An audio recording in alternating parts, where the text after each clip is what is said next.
revisi sekarang juga. Tolak, tolak, tolak revisi.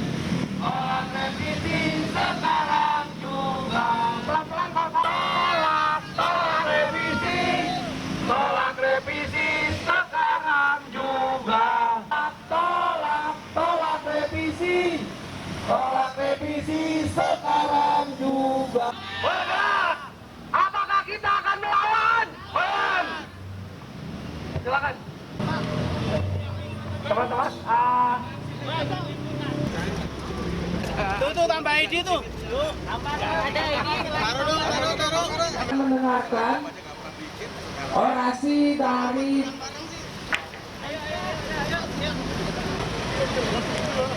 nyampe nggak?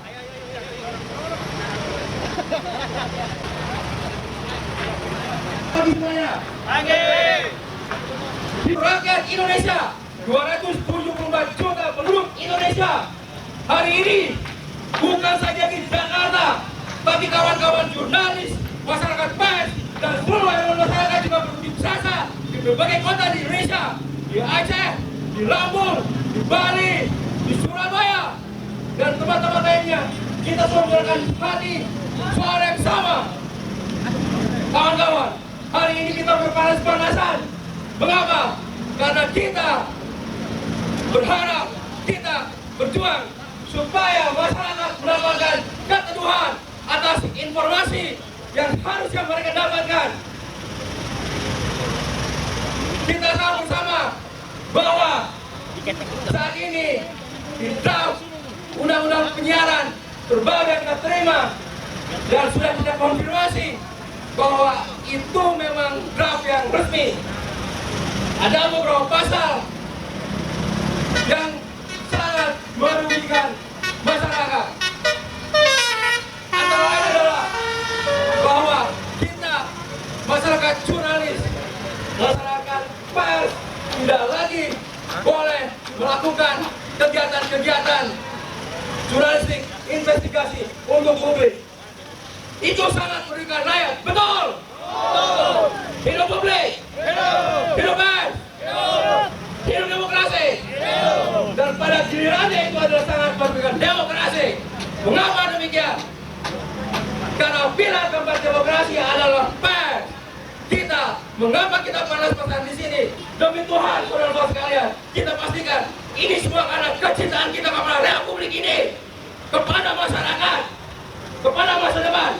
Kawan-kawan, kalau saat ini kerja-kerja jurnalistik investigasi kita memang belum sebanyak yang kita inginkan, udah betul-betul dilarang, itu bukan sebuah alasan. Mengapa? Karena para jurnalis, masa depan jurnalis Indonesia membutuhkan pasal-pasal tersebut. Mengapa? Karena kita tidak ingin koruptor hidup di Indonesia. Setuju?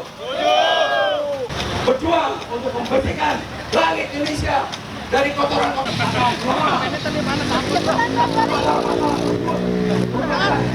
Kita harus rakyat supaya apa? Supaya negeri ini kita berjalan dengan baik, dan kita tidak tahu mengapa kemudian pasal-pasal dari pembahasan balik supaya tidak kemudian dilanjutkan kepada pembahasan lawan. Kita tolak. Mari kita semuanya mengatakan bahwa ini kalau kita semuanya mengabaikan kepentingan masyarakat pers, bukan cuma 100 ribuan para jurnalis di Indonesia, tapi sekali lagi ini kepada 274 juta penduduk Indonesia. Ini lebih pada kelanjutan demokrasi Indonesia harus jalan terus sampai kapanpun juga. Kita perkuat terus TNI. Pengabdian lain kepada pers yang kemudian dilakukan lagi adalah rakyat.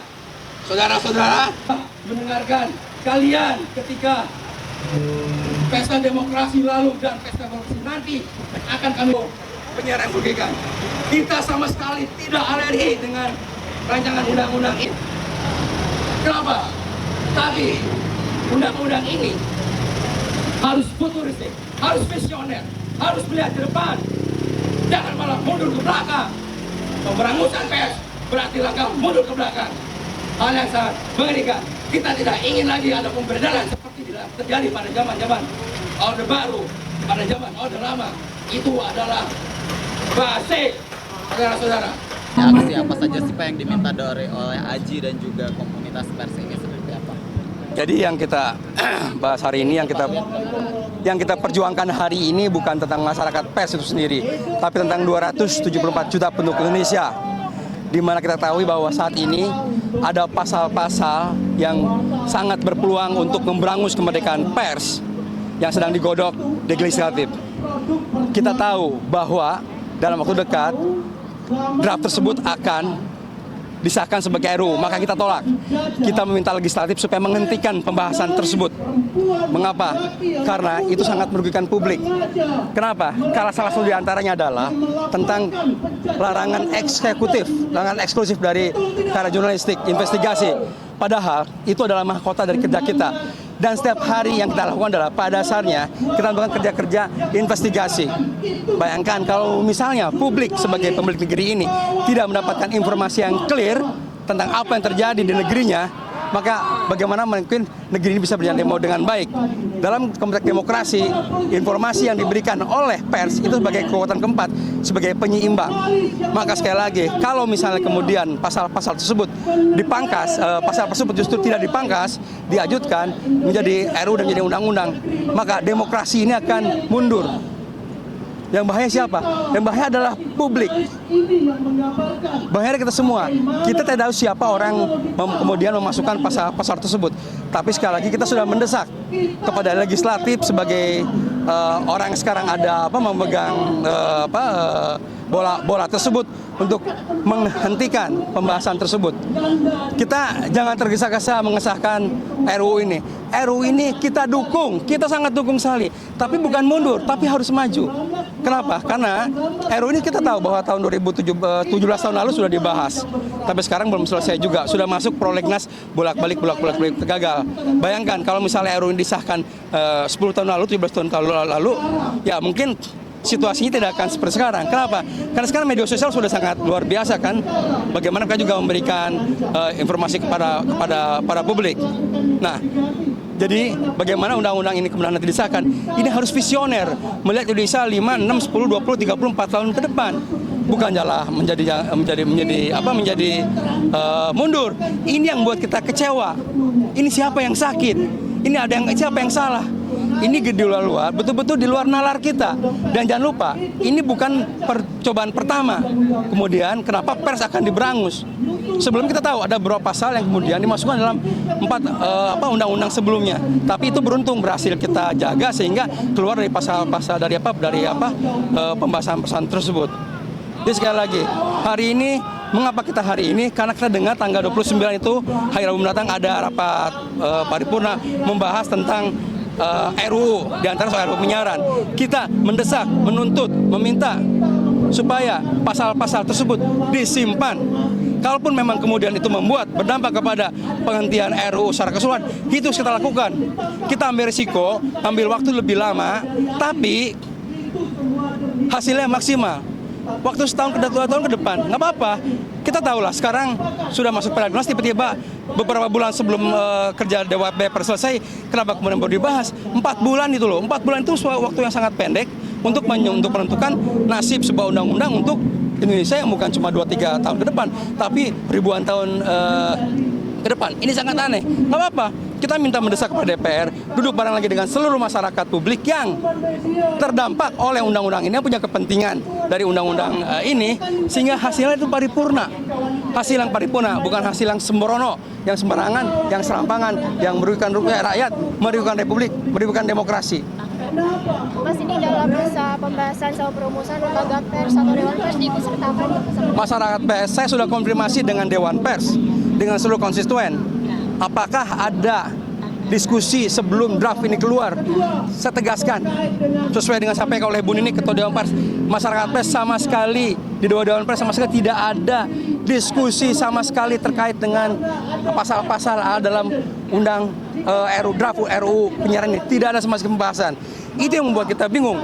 Masyarakat pers mana lagi yang kemudian diajak diskusi? Kalau ada masyarakat pers lain, silahkan sampaikan. Tapi sedangkan undang-undang pers yang kita ketahui, yang kita adopsi, yang kita ikuti bahwa masyarakat pers di Indonesia diwakili oleh Dewan Pers bersama para konstituennya. Dan sampai kemarin, sampai saat ini clear, tidak ada sama sekali diskusi dengan kita semua terkait pembahasan pasal-pasal dalam RUU penyiaran ini. Tidak ada sama sekali. Kita akan terus mendesak supaya DPR menghentikan pembahasan ini. Oke, jangan sampai kita mimpi besar kita adalah berhenti, kemudian kita bahas lagi. Oke, kita tidak bermimpi, tidak berandai-andai kemudian ini disahkan. Kalau misalnya disahkan, memang ada langkah hukum lain. Tapi lebih baik kita menghentikan dari sekarang daripada kita membahas kemudian. Karena semakin berlarut-larut. Dan itu menunjukkan bahwa ketidakberpihakan kepada publik, kepada pers, kepada demokrasi. Kalau misalnya barang ini masuk dalam undang-undang. Teman-teman kita juga yang mahasiswa sudah memahami ada apa dengan undang-undang ini, pasal-pasal ini kemudian keluar. Itu sama saja dengan menghukum publik oleh kesalahan yang tidak mereka miliki. Hukumannya apa? Hukumannya tidak dapat lagi mendapatkan informasi berita-berita yang eksklusif. Itu hukumannya. Apa salah publik? Sehingga kemudian ditahan oleh apa? Oleh undang-undang pasal-pasal itu. Makanya sekali lagi, publik ini pemilik negeri ini, jangan dihukum. Harus diberi sebesar-besar kesejahteraan untuk mereka. Termasuk kesejahteraan informasi. Demikian. Oke. Yes. Apa ancaman terbesar kalau DPR tetap ngeyel maju mengesahkan RUU ini, Bang? Ancaman dari kita? Nah, kita akan terus mengikuti langkah-langkah hukum. Ini negara hukum. Kita tidak bisa melakukan aksi-aksi anarkis, tidak bisa. Kita harus melakukan terus mengikuti dengan langkah-langkah hukum. Dengan kekuatan bersama rakyat, karena rakyat bersatu tak bisa dijatuhkan.